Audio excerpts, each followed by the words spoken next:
It was a quiet Sunday morning in Hillview, a peaceful town nestled between rolling hills and farmland, where nothing ever happened and people liked it that way. The sun had barely risen when Douglas Perkins, the janitor at Hillview train station, began his shift.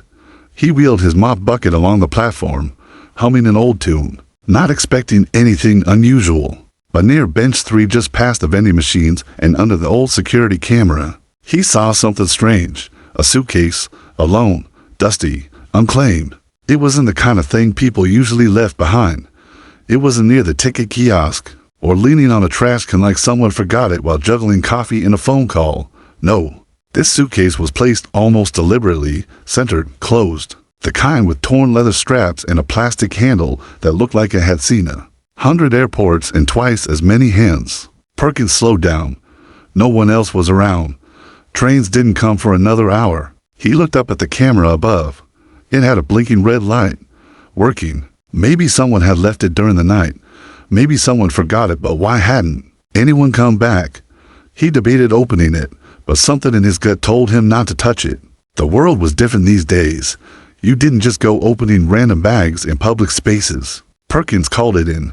Hillview police responded within minutes. Officer Jenna Ruiz was on patrol nearby when the dispatch came through. She wasn't new to the force, but she'd seen enough strange calls to know you never ignored an unclaimed suitcase. She pulled up just as the sun was casting long shadows across the platform. With her was Rocco, her German Shepherd K9 partner, 7 years old, sharp as ever, and trained to detect drugs, explosives, and even human remains. Ruiz secured the perimeter first, placing temporary barricades while backup was en route. She reviewed the station's surveillance footage. It showed a lone figure person wearing a hooded jacket entering the station at 5:02 a.m. The figure paused by the bench, looked around quickly, then set down the suitcase and walked away without hesitation. No ticket, no interaction with the counter, no visible face. The camera's resolution wasn't great, but what stood out was the purposeful nature of it all. This wasn't someone in a rush. This was someone making a drop. By now, a few morning commuters had gathered beyond the tape, murmuring and pointing. Some took photos. Others speculated aloud. One elderly woman clutched her purse tighter. A man in a business suit muttered, "It's probably just junk," before walking off. Ruiz approached the suitcase carefully, Rocco by her side. The dog sniffed the air, his ears twitching. They stopped just a foot from it. "Rocco, search," she commanded softly. Rocco lowered his nose and began to circle. 1 lap, 2. Then he stopped. He didn't bark. He didn't growl. He didn't signal the usual indicators for narcotics or explosives. Instead, he sat, back straight, ears perked, tail frozen, just sat there, still as a statue. Ruiz narrowed her eyes. This wasn't textbook behavior, but she had worked with Rocco long enough to trust when something was wrong. He never sat like that unless something truly unsettled him. It was like he knew something inside wanted to be found. She radioed for the bomb squad and backup, requesting EOD response, possible threat, K9 behaving unusually. A dispatcher confirmed the team was en route. Ruiz turned back to the growing crowd. She could already see the glint of smartphones being raised. The scene was becoming something bigger. She stepped back and gave Rocco a gentle pat on the neck. "Good boy," she whispered, even though the moment felt anything but comforting. Within minutes, the station was swarmed. Officers expanded the cordon. Rumors spread like wildfire. Bomb threat, missing child, terrorist plot, something from the cartel. None of it based on facts, just fear filling a vacuum. A few news crews arrived, eager to film the commotion. A local blogger live-streamed from behind the barricade, speaking in hushed, dramatic tones. But Ruiz's focus stayed on the suitcase, and Rocco.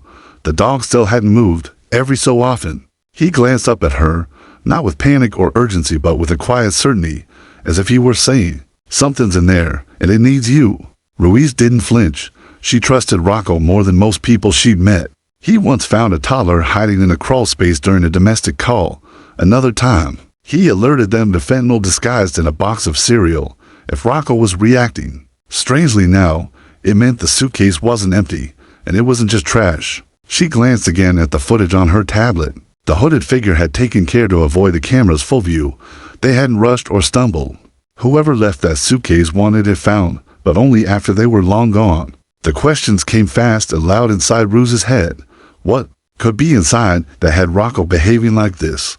Why would someone abandon it so deliberately? And why, above all, did it feel like the entire town was about to remember this day forever? The tension around Hillview Station was growing by the second. What started as a normal morning had transformed into something surreal. An abandoned suitcase, a dog refusing to move, and a town on edge. Officer Jenna Ruiz stood beside her K-9 partner, Rocco, heart thudding in her chest as she kept her eyes on the still and open suitcase. Rocco hadn't moved an inch since sitting in front of it, posture tense, ears angled forward. His body was coiled, not with fear, but focused like a soldier waiting for orders. She knew this behavior, and she knew it wasn't normal. Rocco had been trained to detect threats, drugs, bombs, firearms, even buried human remains. In training and in real calls, he followed protocol, circling, sniffing, alerting. But now, he was just sitting, not barking, not whining, not scratching, just staring, fixated on the suitcase like it held a heartbeat. Ruiz crouched beside him and whispered, "What is it, boy?" Rocco didn't look at her. His nose twitched slightly and his eyes stayed locked on the case, behind the barricades. A crowd had swelled to nearly 50 people. Some held phones aloft, recording what they hoped would become a viral moment. Others muttered to each other, feeding off each other's fears. "It's gotta be a bomb," one man said. Someone said it's part of that missing girl case from Cedar Hills. A woman whispered, "No way, it's drugs." Big drop. Cartel stuff. Speculation crackled through the crowd like electricity. Reporters with badges hanging from lanyards jostled for position. One camera crew had already begun setting up a live shot, trying to keep the barricades in frame. A local news anchor with perfect hair and a forced tone stood near the police tape, practicing her line. A tense scene unfolding at Hillview Station. As police investigate a potentially dangerous discovery, Ruiz tried to tune it all out. She radioed the incoming bomb squad again. "ETA on EOD team." 10 minutes, came the response. 10 minutes felt like forever. Rocco still hadn't moved. Something in the suitcase had captured every ounce of his focus. Ruiz scanned it again. No wires, no ticking sound, no strange smells, nothing obvious. And yet, Rocco was convinced. The eerie stillness was broken by a new sound, soft, almost inaudible. Ruiz cocked her head, straining to hear it again. Then she heard it, a faint rustling. She held up a hand to quiet the officers behind her. "Listen." Everyone went still. For a moment, the only sounds were distant traffic and the occasional train horn echoing from across town. Then, the rustling came again, gentle, brief, almost like movement from inside. She stepped closer, heart pounding harder. The noise was so subtle that she wouldn't have heard it if the area weren't dead silent. And still, Rocco didn't move. He just sat, unflinching, almost protective. Ruiz's instinct screamed at her. She turned to Sergeant Coleman, who had just arrived with additional units. "I don't think it's explosive," she said. Coleman raised an eyebrow. "Then what's your read?" "Something's moving in there. Could be alive." He frowned, unsure. "Like an animal. I don't know. But Rocco's telling us it's something we haven't trained for." Just then, a cry rang out from the crowd. "Something's in there." A woman shrieked. I saw it twitch. The crowd surged forward, curiosity taking over their fear. Officers pushed them back. But now the energy had shifted. People weren't just afraid, they were obsessed. Everyone wanted to know what was inside. Everyone had a theory. Everyone felt like something monumental was about to be revealed. Ruiz tried to stay composed. "Let's wait for the EI team." But her gut twisted. The delay could cost something. Or someone. Just then, a teenager from the crowd ducked under the barricade and bolted forward. "Stop," Ruiz shouted. The teen ran toward the suitcase, phone filming, eager for a scoop. 2 officers tackled him before he got close, but it was enough to send a jolt through the scene. Rocco stood instantly, rolling not at the boy, but at the suitcase. It was the first sound he'd made all morning. Ruiz spun around and aimed her weapon, not because she expected danger, but because adrenaline surged through her. Rocco took a cautious step forward, sniffed, then sat again, eyes still locked. Ruiz's radio crackled. Bomb squad en route arriving. Now, the EI vehicle screeched to a stop beside the station. A team of 3 disembarked with practiced speed, rolling out their remote robot. Ruiz briefed them quickly, emphasizing Rocco's strange behavior and the new possibility of something alive inside. The lead tech, A woman named Adams nodded and sent the robot in. It moved slowly, extending its mechanical arm toward the suitcase. All eyes were glued to the monitor on the side of the bomb truck. The robot's claw reached the zipper. Gently, carefully, a hush fell over everything. Even the bird seemed to stop singing. Then the claw pulled. The zipper opened, and something inside moved. A shape shifted in the darkness of the bag. Ruiz took an involuntary step forward. Adams frowned at the screen. "That's not a bomb," she said slowly. Ruiz leaned in. The camera showed plastic containers, Tupperware boxes, the kind you'd find in a kitchen, stacked, taped shut. Inside them, something alive. Fur, movement, small shapes. Then they heard a faint, heartbreaking squeals, high-pitched, weak. "Oh my God," someone whispered. Ruiz stared at the screen. "Puppies," she said. "Those are puppies." And just like that, the entire atmosphere changed. Terror turned to confusion. Fear turned to wonder. And Rocco? He finally stood, walked over, and laid down beside the suitcase's job, for now, complete. The moment the word puppies left Officer Ruiz's mouth, the air around Hillview Station changed. Tension didn't vanish, it twisted. What once felt like impending danger now pulsed with urgency, confusion, and disbelief. The EOD robot carefully backed away from the suitcase, its job done, but the real work was just beginning. Ruiz moved in with Rocco at her side, while Sergeant Coleman signaled to hold back the crowd. Inside the suitcase, Ruiz found four plastic containers, stacked atop one another, each one taped, but with small air holes cruelly punctured into the lids. Some holes were nearly covered by the tape, others not wide enough to breathe through. Inside, little bodies squirmed and whined, newborn puppies, barely furred, eyes still shut. "Oh no," Ruiz whispered. "They're suffocating." Without hesitation, she dropped to her knees and pulled the containers out. One by one, she peeled off the lids and tape, heart clenching tighter with every tiny squeal. The puppies, 8 in total, were soaked in sweat, their bodies limp from heat and lack of air. One of them had a badly swollen front paw. Another was to still. The gathered officers looked on in stunned silence. Even Rocco stood quietly beside her, sniffing gently at the edge of each container, his eyes full of recognition and concern. It was as if he understood the fragility of life before them. Get animal control on the line. Ruiz barked. "We need a vet now." Behind her, someone from the crowd shouted, "What is it? What's in the case?" Another voice answered.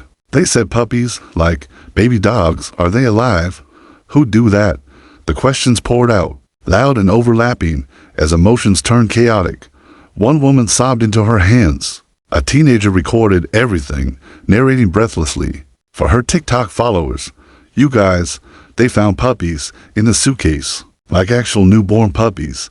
This is insane." The scene teetered on the edge between a rescue and a riot. Ruiz ignored the noise. She cradled the smallest puppy, no larger than a rat, in both hands, pressing it gently against her chest to warm it.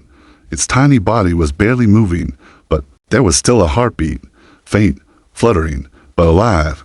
"I've got you," she whispered. "You're not dying today." A paramedic who had been on standby for the bomb threat rushed over with thermal blankets. Ruiz wrapped the puppies and laid them on the warm fabric. Another officer brought water in a plastic cap. One of the older officers knelt down beside her. "You think they'll make it?" he asked softly. Ruiz looked up, jaw clenched. "They better." Meanwhile, Sergeant Coleman was directing teams to search the station and surrounding areas. Whoever dropped this didn't just vanish into thin air. Get a full canvas. Check trash bins, alleyways, traffic cams, everything. Ruiz glanced at the timestamp on the surveillance footage again. The figure had left the suitcase nearly 4 hours ago. Long enough for the puppies to be in critical condition, too long for mistakes. Rocco knew. She muttered. He knew they were alive.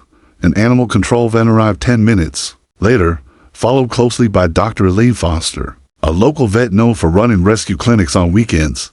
She didn't wait for introductions. She rushed to the scene with her assistants, examined each puppy with clinical speed, then gave her grim report. Severely dehydrated. One's got an infected paw. At least 3 are at risk of organ failure. But we got to them just in time. Another hour, maybe less, and they'd all be gone. Ruiz felt a wave of nausea rise in her throat. Will they survive? Dr. Foster hesitated. Most of them, probably. The smallest one, that's a maybe. Ruiz looked down at the little creature still cradled in her arms. Then I'm not letting go. Dr. Foster smiled sadly. That one's already chosen you. The puppies were loaded into warm carriers and rushed to the clinic. Rocco remained near Ruiz the entire time, calm and alert. His earlier stillness now made perfect sense. He hadn't been warning of danger, he'd been guarding life. News of the discovery spread fast. Within an hour, Hillview Station was trending on local Twitter feeds, then picked up by national outlets. Police dog leads rescue of Suitcase puppies ran the headlines. Photos showed Rocco beside the case, Ruiz holding the tiniest pup, and crowds weeping behind barricades. Yet even with the hopeful turn, darker questions bubbled beneath the surface. Who left the puppies? Why a Suitcase? And what kind of person would tape newborn animals into sealed boxes and walk away? Back at the police department, detectives reviewed the surveillance footage again. The hooded figure wore a gray sweatshirt, jeans, and sneakers, nothing distinctive. No visible face. But there was a tattoo on their left hand, a blurry one, barely visible on a pause frame. Enhance that, Coleman ordered. Let's run it through the state database. Ruiz returned to the station with Rocco after the puppies had been stabilized. She was quiet, emotionally, drained but still sharp. The weight of what almost happened hung on her shoulders. If Rocco hadn't alerted, if she had dismissed the case as trash, she shook the thought from her head. Instead, she opened her locker, pulled out a spare blanket, and folded it into a small box on the floor. Then she placed the smallest puppy inside, curling it up like a pearl in a shell. It whimpered weakly, but it was breathing. "You're safe now," she said. Behind her, Rocco sat near the door, watching, waiting. Back at the Hillview Police Department, tension was far from over. Though the puppies had been saved, the mystery of who left them in a taped suitcase still burned hot. Detective Harris worked alongside Sergeant Coleman and Officer Ruiz, scanning every inch of the blurry surveillance footage. The hooded figure's movements were deliberate, precise, never rushing, never looking back. That suggested confidence or desperation. The video enhancement revealed a partial tattoo on the left hand, a black spiral with dots surrounding it. Ruiz leaned in close. "I've seen that before," she said, voice low. Coleman raised an eyebrow. "Where?" "Animal welfare files," Ruiz replied. "It's the logo of a local rescue group." Circle a pause. They disbanded last year after a major neglect scandal. Their founder vanished. Harris pulled up a record on the department's database. Lila Mendoza, former director, had a few citations: animal hoarding, unlicensed fostering, and a minor trespassing charge. Her name came up again 2 months ago. Eviction notice filed in Glenwood. Ruiz's mind flashed back to the tiny pup in her arms. "You think she did this? Let's find out," Coleman said. Meanwhile, at the Hillview Veterinary Clinic, Dr. Elaine Foster and her team worked tirelessly. The puppies had been warmed, hydrated, and gently fed with small droppers. 3 of them, though weak, were responding well. 2 others were critical, their temperatures dangerously low. The smallest one, now nicknamed Peanut by the staff, had been touch and go all day. Dr. Foster never left their side. "We're fighting for every heartbeat," she said to her assistant, wiping her brow. Word of the case had reached every corner of town by evening. Donations flooded the clinic's website. Families called in asking to adopt. Reporters camped outside, trying to get a glimpse of the miracle puppies. One local bakery renamed its dog biscuits Rocco's Rescues, donating proceeds to animal shelters. But even as the town rallied, Ruiz couldn't shake the anger brewing inside her. Whoever did this hadn't simply dumped animals, they'd nearly killed them. That suitcase had no ventilation. Those containers were barely big enough for the pups to turn their heads. If Rocco hadn't acted the way he did, every single one of them would be dead. Back in the squad room, a breakthrough came. An officer pulled up street cam footage from blocks away, captured just 15 minutes after the suitcase drop. It showed the same hooded figure walking quickly down Oak Ridge Avenue, duffel bag slung over one shoulder. The tattoo was briefly visible again as they adjusted the bag strap. The footage wasn't crystal clear, but the officer zoomed in and enhanced the face. Lila Mendoza, age 39, former activist turned pariah in the rescue community. She'd once fostered over 30 dogs in a 2-bedroom house before authorities shut her down. Instead of seeking help, she lashed out online, claiming the system had abandoned her. Now it seemed she'd abandoned those who needed her most. Ruiz and Harris were dispatched to a homeless shelter to towns over, where Lila had been seen checking in 3 nights ago. When they arrived, the shelter director pointed toward the community room. "She keeps to herself," the director said. Kinda jumpy, but she's not dangerous. Ruiz and Harris approached quietly. Layla was sitting in a corner with her back against the wall, hoodie pulled low. When she looked up and saw the uniforms, her shoulders slumped. She didn't run, didn't even flinch. "You're here about the puppies," she said softly. Ruiz nodded. "They're alive." Barely. Lila's eyes brimmed with tears. "I didn't know what else to do. I couldn't get help. No one would take them. I thought if I left them where people would find them, in a suitcase, in sealed boxes." Harris cut in, incredulous. "I had no choice," Lila whispered. "I thought someone like me would notice. Someone would open it before it was too late. You almost killed them." Ruiz snapped. "One of them is fighting for every breath because you thought a suitcase was a solution." Lila said nothing. She just nodded, as if agreeing with her own shame. Back in Hillview, the mood shifted from suspense to unity. People stopped arguing online and began organizing. A vigil was planned outside the clinic. Children made posters with paw prints and handwritten messages like "You are loved, little ones." At the clinic, Dr. Foster received an update from Ruiz about Lila's arrest.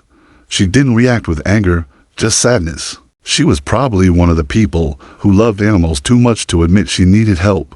The vet said, but loving them doesn't excuse hurting them. Inside the incubator, Peanut moved. Only a twitch, a paw stretching, a nose nudging. Toward the heat lamp, Dr. Foster smiled. She's still fighting. That night, Ruiz visited the clinic. She sat beside Peanut's incubator with Rocco lying nearby. She stroked the tiny pup's back gently through the gloves. "You were right to sit there, buddy," she whispered to Rocco. "You saved them." Rocco blinked slowly, then rested his head on Ruiz's boot. The town had come close to tragedy, but instead, it found something else: grit, empathy, and a reminder that heroes can have for legs and silent instincts. The Hillview Veterinary Clinic worked around the clock, and for a while, time felt like it had stopped. The puppies had become more than patients. They were a symbol of something greater, a fragile line between cruelty and compassion, between death and life. Dr. Elaine Foster stood over the incubator, watching the smallest puppy Peanut twitch her paw and nuzzle against the warmth. Each movement brought hope, but her vitals still hovered at dangerous levels. Across the room, the others rested under warming lamps, swaddled in soft towels. IV lines taped gently to their tiny legs. The infection in the puppy with the swollen paw had begun to respond to antibiotics. Another had gained the ounces overnight. Foster exhaled slowly. "They're fighters." The doorbell chimed softly at 6:05 a.m. Ruiz entered, still in uniform. Rocco trotting beside her. His tail wagged gently, not playful, but calm, purposeful. Foster offered a tired smile. "You always show up when it matters." Ruiz approached Peanut's incubator. The pup's breathing was shallow, but steady. Her little body fit into one of Ruiz's palms. Ruiz took a seat, removed her vest, and began to speak softly. "I can't explain why Rocco sat by that case, but I know this: he heard you. You were crying in there, and nobody else knew." Foster joined her. He didn't alert because it wasn't danger. It was desperation. That morning, the town of Hillview seemed transformed. The train station, once the scene of dread, was now decorated with paw print signs and paper hearts taped to its railings. Locals left flowers and pet supplies. A retired carpenter dropped off handmade puppy beds. A teacher brought her entire second-grade class to sing a song they'd written about bravery. The lyrics were simple: a suitcase left in the sun, but love still found a way. One hero sat down quietly and saved 8 lives that day. Ruiz watched the video online and found herself blinking back tears. Meanwhile, the department held a press briefing. Coleman took the podium, with Rocco sitting beside him, badge gleaming on his K9 harness. The chief explained how Lila Mendoza had been found and arrested, the charges she now faced, and how the town had stepped up with overwhelming kindness. The press tried to bait him into criticizing Lila, but Coleman held firm. "We're not here to speculate on someone's mental state," he said, "but we are here to celebrate 8 lives that were saved and 1 dog that wouldn't walk away." Rocco's photo made headlines nationwide. People from across the country donated to Hillview's local shelter. Artists drew portraits of him. Children mailed letters addressed to the bravest dog. One letter simply read, "Dear Rocco, thank you for sitting still." At the clinic, Dr. Foster began prepping the puppies to move into foster care. They weren't ready for adoption yet, but a home setting would help with socialization and growth. She had 10 volunteers lined up responsible, pre-screened, all trained in puppy care. Except for Peanut, Ruiz refused to let her go. "I don't think she's ready for anyone but me," she said, holding the little bundle in her hands. "And I don't think I'm ready to let her go either." Foster grinned. "Well, looks like you're getting a promotion from officer to mom." Peanut remained fragile, but she responded best to Ruiz's voice. Her feeding improved. Her temperature regulated faster when near Rocco, who'd taken to sleeping beside her bed. It was almost as if he'd appointed himself her silent guardian. One night, Ruiz awoke to a faint whining sound. At first, she thought she'd dreamed it, but when she walked into the living room, she found Rocco sitting beside Peanut's crate. The pup was standing, wobbly, barely upright, but standing. She stared in disbelief. "You just had to show off when I wasn't looking, huh?" she whispered, scooping her up. From that night on, Peanut began improving faster. She gained weight, opened her eyes, and started licking Ruiz's finger after every meal. Meanwhile, Layla Mendoza remained in custody. Her lawyer argued for leniency, citing mental health and homelessness. But the court had evidence, the footage, the lack of care, the neglect. Though no one wanted vengeance, the town demanded accountability. Layla was sentenced to community service, mandated therapy, and a 5-year ban on animal ownership. The sentence brought mixed emotions. Some felt it was too light. Others believed it was just. Ruiz? She didn't comment. "I'm not here to hate her," she told a reporter. "I'm here to love the one she nearly lost." Weeks passed. Peanut grew stronger. Her siblings flourished in foster homes. The vet staff arranged a reunion, inviting all 8 puppies back for a celebration. The local paper ran a 2-page spread titled "From Suitcase to Safe Haven," and at the center of it all stood Rocco, stoic, proud, and still watching. During the event, Ruiz bent down and clipped a new tag on Peanut's collar. It read, "Peanut Ruiz, rescued August 2nd. Love forever." The room applauded. Peanut barked for the first time. That night, Hillview slept differently, softer, wiser. And while many would forget the headlines, the fear, and even the name Layla Mendoza, no one would forget what a silent dog knew before anyone else, that life, no matter how small or hidden, deserves to be found. By the time the court date for Layla Mendoza was set, the entire town of Hillview had become emotionally invested in the outcome. Layla, the woman who left 8 puppies to suffocate in a suitcase, had sparked outrage, sympathy, and debate in equal measure for Officer Ruiz. It was less about punishment and more about ensuring no one else suffered the way those animals had. Ruiz stood in the back of the courtroom on the morning of Layla's arraignment, dressed in plain clothes, but with Rocco sitting quietly by her side. Peanut wasn't far, sleeping peacefully in a soft travel bed tucked beneath the gallery bench. Though she was still small, she had gained strength and was healthy enough to tag along. As the judge entered and the proceedings began, the air in the room felt heavy. Layla Mendoza looked thinner than the surveillance footage had shown. Her hair was unkempt, her hoodie oversized, but her eyes sunken, red-rimmed, held no defiance, just shame.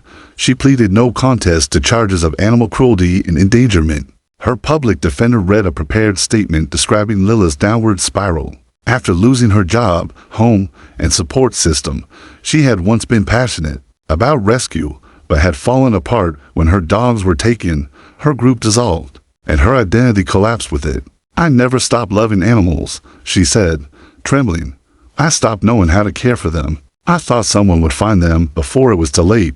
Ruiz exhaled, fighting the urge to speak, not out of anger but out of disbelief. How could someone who claimed to love animals nearly cause their deaths in such a preventable way? The judge delivered a measured sentence: 120 hours of community service at a local shelter, under strict supervision, 1 year of court-mandated therapy, and 5 years of probation with a ban on owning or caring for animals. The sentence didn't please everyone, but it was a compromise that focused on rehabilitation, and Ruiz could live with that. The damage had been done, but the puppies had survived. That was enough. Outside the courthouse, reporters asked for statements. Ruiz declined. Instead, she knelt beside Rocco and Peanut, held up the small pup for the cameras, and simply said, "This is why we do what we do." That clip made national news. A silent, powerful image of second chances. Later that week, the police department received a package, no return address. Inside was a small photo album, filled with pictures of Layla during her days as director of Circle of Paws. The final page was a letter. "I wasn't always this broken. I really tried. Please keep this, not to forget what I did but to remember what I once was. Thank you for saving them when I couldn't. Ruiz read the letter twice before locking it in the station's archive. Meanwhile, Peanut's fame had grown. The smallest of the rescued pups had become a local celebrity. She and Rocco were featured in a short documentary filmed by a university journalism class. The documentary, titled The Dog Who Sat Still, focused on how Rocco's unorthodox behavior had saved lives. It premiered at the town theater to a packed crowd. Children waved paper paw flags. Seniors wept. Even the mayor wiped his eyes. As the film ended and the credits rolled, a photo of Rocco and Peanut filled the screen. Applause erupted. The next day, Ruiz received a call from the regional K-9 Academy. They wanted her to speak to new recruits. The idea made her nervous. Public speaking wasn't her strength, but she agreed. When she arrived, she brought Rocco and Peanut along. Cadets stood at attention as she told them the full story, not the edited, media-polished version, but the real one. She told them about the heat, the uncertainty, the crowd, the way Rocco never looked away. Then she said something that silenced the room. Instinct saved those puppies. Not a command, not a procedure. Instinct. You'll train your dogs to obey, but never forget to trust them when they don't. The cadets nodded. One clapped. Soon they all did. Back home, Ruiz began receiving letters from across the country. Teachers used the story in classroom discussions on empathy. Animal shelters asked to use photos in campaigns. A children's book author requested permission to write a fictional version of the event. For early readers, Ruiz agreed on one condition, that the book ended not with punishment, but with growth. Hillview had done more than save 8 puppies. It had found something rare, a story with no perfect heroes, no perfect villains, but undeniable heart. In town, murals began appearing. One showed Rocco beside the suitcase, eyes alert. Another showed Peanut curled up in Ruiz's hand, haloed by sunbeams. Beneath it were the words, "We were never meant to be forgotten." The town's local shelter received enough donations to double its capacity. They built a new wing for medical treatment, naming it Rocco's Corner. A plaque near the entrance read, "Because one dog refused to move." As for Peanut, she grew bolder by the day. She loved shoes, chewing them, hiding them, curling up inside them. She trailed Rocco like a shadow, following him on walks, mimicking his every motion. Rocco didn't seem to mind. He tolerated her nips, nudges, and noisy squeaks with quiet patience. Ruiz, watching them one afternoon from her porch, smiled to herself. She didn't believe in destiny, but she did believe in moments, those few seconds when someone, or something, chooses not to look away, and because of that one moment, an entire town would never forget what was nearly lost. 6 months after the suitcase incident, Officer Ruiz sat at her kitchen table, coffee cooling beside her, eyes fixed on a letter she had received that morning. It came in a white envelope stamped with the police department seal, but it wasn't official orders. It was something she'd been dreading. Rocco was due for retirement. She had known it was coming. Rocco was almost 9, still strong, but starting to slow down. His hips ached after long shifts. His reactions, though still sharp, were no longer lightning fast. His time as a working K-9 was drawing to a close. But letting go of her partner, that was another story. Ruiz rubbed her temple and looked down. Rocco lay beneath the table, head resting gently on Peanut's back as the pup snored softly. The two were inseparable now. They even slept curled together in the same oversized dog bed. Peanut had grown, but still kept her runtish charm, small, feisty, and full of love.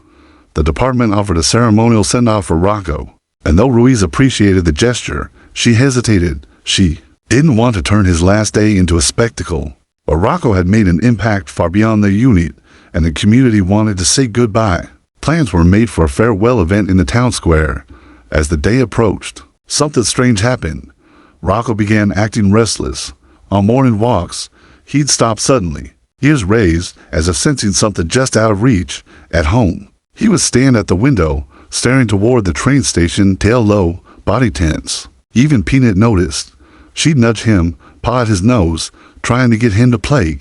One afternoon, Ruiz brought them both to the station, thinking maybe Rocco just needed closure, one last patrol to ease his mind.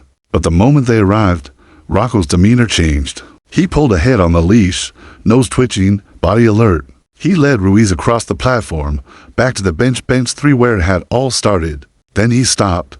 He stared at the exact spot where the suitcase had once rested. Ruiz frowned. "You're not still thinking about it, are you?" she whispered. But Rocco wasn't reacting to memory.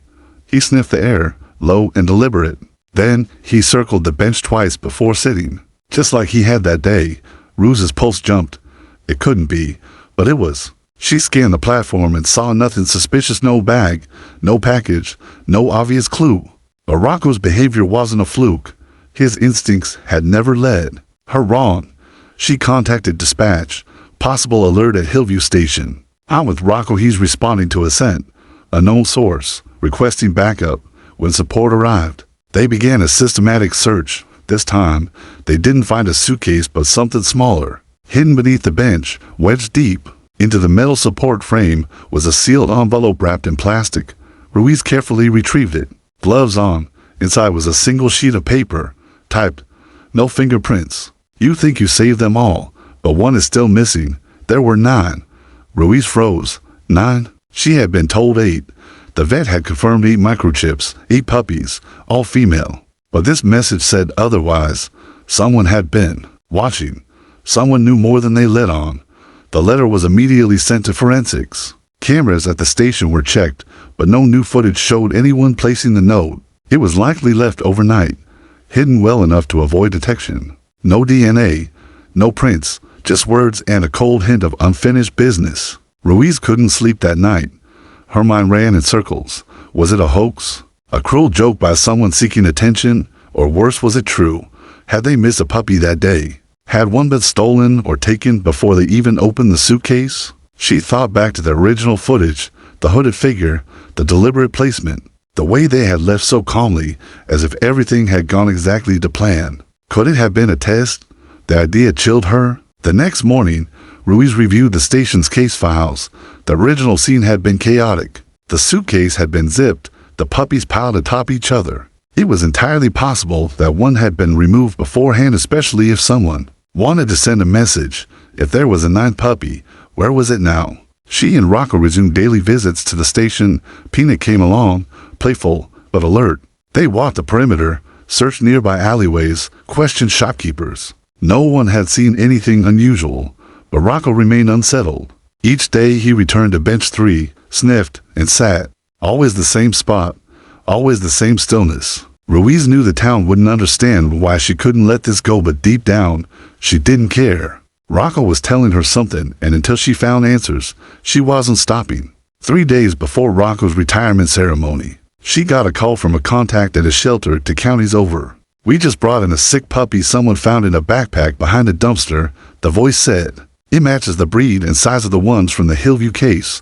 Female, about 7 months old." Ruiz's heart stopped. She asked for photos, microchip data, anything. There was no chip, but the photo sealed it. The pup looked just like Peanut's, same coloring, same wide amber eyes. She was emaciated, skittish, and scarred but alive. Ruiz drove out that night.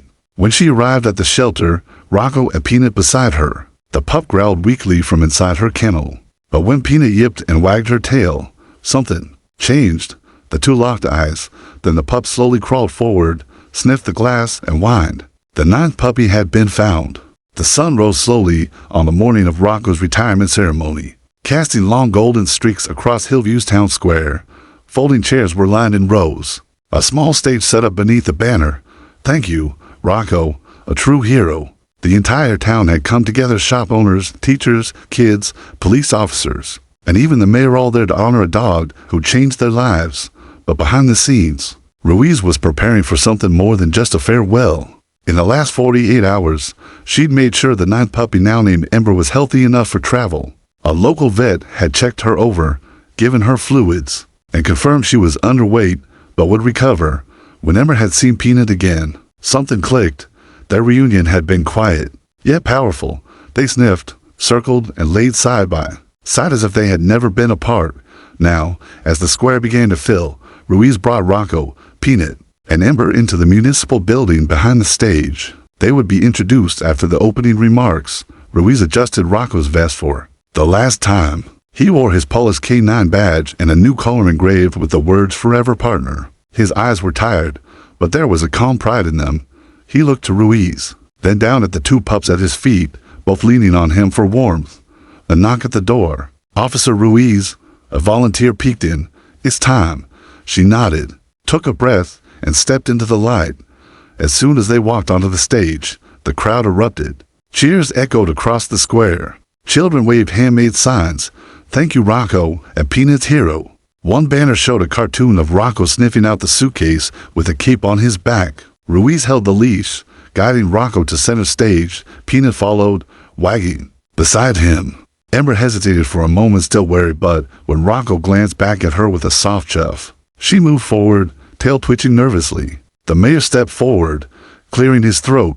"Today, we honor not just a police dog, but a guardian, a protector, and, as we learned recently, a seeker of truth to the very end." Rocco reminded us that even in the smallest of lives there is meaning, hope, and the power to change an entire town. Applause rang again. Ruiz knelt beside Rocco and took the mic. When Rocco first sat by that suitcase, he didn't just sense danger, he sensed life. What we found inside changed our community forever, but even months later, Rocco told us the story wasn't over. Thanks to his instincts, we found the 9-pup Ember just days ago. She turned, motioning for Ember to come forward. The little dog stepped timidly into the spotlight, and the crowd gasped. Peanut ran to her and nudged her side, offering comfort. Ember pressed against her, tail flicking shyly. "They were always meant to be found together," Ruiz said, and it was Rocco who made that happen. Silence fell, thick with emotion. Some in the audience wiped their eyes, others clapped slowly, letting it build into a roaring standing ovation. But one man near the back didn't cheer. He stood with his arms folded, dark glasses shielding his eyes, expression unreadable. Ruiz caught a glimpse of him, tall, hooded jacket, calm posture, and for a flash, her heart raced. Was it him, the one who had left the suitcase, the one who'd taken Ember? But before she could move or say anything, he turned and slipped into the crowd, gone. Ruiz's gut twisted, but today wasn't about chasing ghosts. Today was about honoring a friend. Later, after the speeches ended and the crowd trickled into the refreshment area, a quiet space was cleared for Rocco to receive his official retirement medal. Ruiz clipped it gently onto his collar. "You did good," she whispered, fighting back tears. "You did more than I ever could have asked." Rocco licked her chin once and sat tall, eyes scanning the square one last time, as if memorizing every detail. That night, back at home, Ruiz placed the medal on the mantel. Beside it sat a framed photo of the 3 dogs, Rocco, Peanut, and Ember, snuggled together after the ceremony. As the fire crackled gently, Peanut and Ember played with a rope toy in the corner. Rocco lay on his favorite rug, watching them, a faint smile in his eyes. He no longer needed to patrol the streets. He had a new job now, guardian of his family. Weeks passed. News of the 9-puppy rescue spread beyond Hillview. The story was picked up by national media. People from all over sent letters to the police department thanking Rocco, sending treats, toys, donations. One school class in Oregon mailed in a huge poster of painted puppy paws, each with a message like "Be brave like Rocco." A children's book was even published, The Suitcase Hero, telling the story through Peanut's eyes. It became a bestseller, but in Hillview, things returned to a quieter rhythm. The train station benches were repainted. A small plaque was installed beside bench 3. "Here, a hero sat still so lives could move forward." Rocco passed peacefully a year later, lying in the sun with Peanut and Ember beside him. The town held a candlelight vigil in his honor. People brought flowers, chew toys, even handwritten cards. Ruiz was overwhelmed, but grateful. She adopted both Peanut and Ember permanently. They remained local icons, visiting schools, attending town events, and even helping with a reading program at the library. Children sat cross-legged as Ruiz read stories aloud, with the 2 dogs curled at her feet. The town would never forget what happened that day, because it wasn't just about a suitcase. It was about instinct, about never giving up, about listening to the silent voices, the ones who couldn't cry out for help. It was about a dog who refused to move, and the lives that were forever changed because he didn't.